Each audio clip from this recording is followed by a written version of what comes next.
प्रिय सज्जनों नमस्कार। मैं सुनाने जा रही हूँ सावन में नित्य सुने जाने वाली शिव और पार्वती की कहानी। एक समय की बात है दोस्तों, माता पार्वती और भोलेनाथ धरती पर भ्रमण करने के लिए कैलाश पर्वत से निकले। तभी भोलेनाथ ने माता पार्वती से कहा, माते आप 12 महीने के रास्ते से चलोगी या फिर 6 महीने के रास्ते से? ये सुनकर माता पार्वती बोली, मैं 12 महीने के रास्ते से चलूंगी। तब भोलेनाथ ने कहा, माते आप संसार में किसी भी व्यक्ति के दुख दर्दों को देखकर आप हट नहीं करोगी। ये सुनकर माता पार्वती मान गई, ठीक है प्रभु, मैं हट नहीं करूंगी। भोलेनाथ माता पार्वती को लेकर चल दिए तो उन्होंने रास्ते में देखा एक घोड़ी कष्टा रही थी, उसके बच्चा होने वाला था। उसकी ये पीड़ा देखकर माता पार्वती भोलेनाथ से पूछी, ये घोड़ी क्यों कष्टा रही है, इसे क्यों ये पीड़ा हो रही है? शिव जी बोले, माते ये माँ बनने वाली है। तो माता पार्वती बोली कि माँ बनने में इतना दुख होता है क्या? भोलेनाथ आप मेरे तो गांठ लगा दो। मैं शिव जी कहते हैं, अब आगे चलो। आगे चलते चलते एक राजा का राज्य आता है। वहाँ दूर दूर तक शांति और उदासी फैली होती है। माता पार्वती ये शांति देखकर बोलती हैं, यहाँ पर सब शांत क्यों है? तभी नगर की महिलाएं बोलती हैं, हमारे यहाँ की रानी माँ बनने वाली है और वो कष्ट में है, इसीलिए हमारा गांव शांति में है और सभी के चेहरों पर उदासी छाई है। तभी पार्वती जी फिर शिव जी से कहती हैं, माँ बनने में इतना कष्ट तो आप मेरे गांठ लगा दो।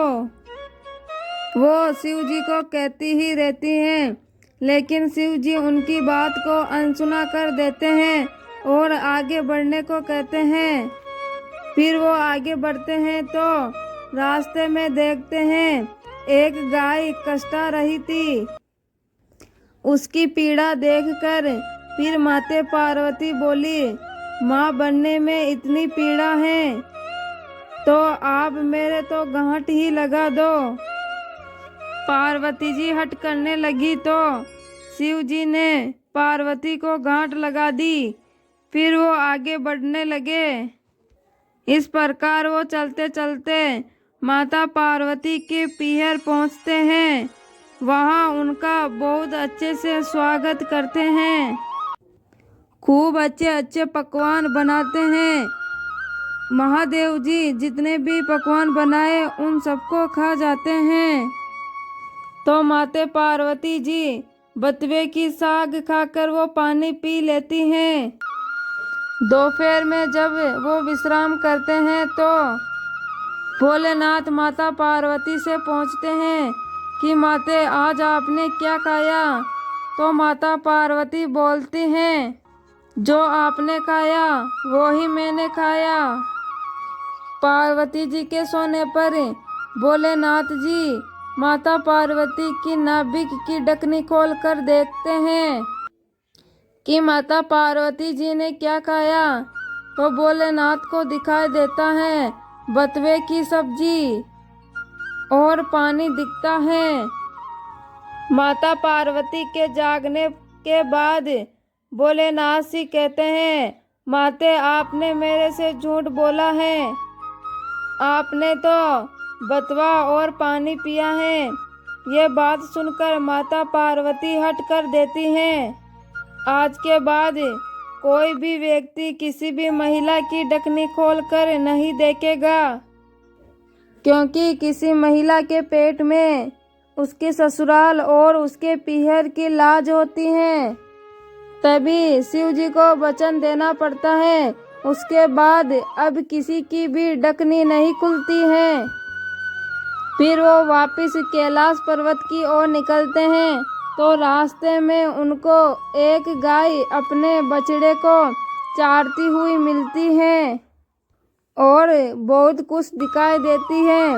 यह देखकर माता पार्वती भोलेनाथ से कहती हैं कि प्रभु आप मेरी भी गांठ वापस खोल दो।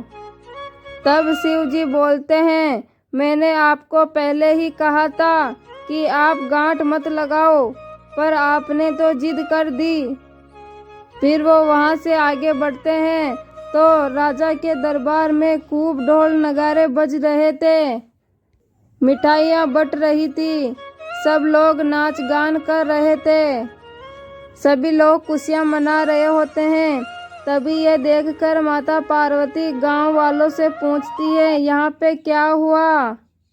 गांव वाले बताते हैं नगर की यहाँ रानी के बेटा होने पर खुशियों का जश्न मनाया जा रहा है। यह सुनकर वो आगे बढ़ते हैं और उनको फिर घोड़ी मिलती है। घोड़ी भी अपने बछड़े के साथ बहुत खुश थी।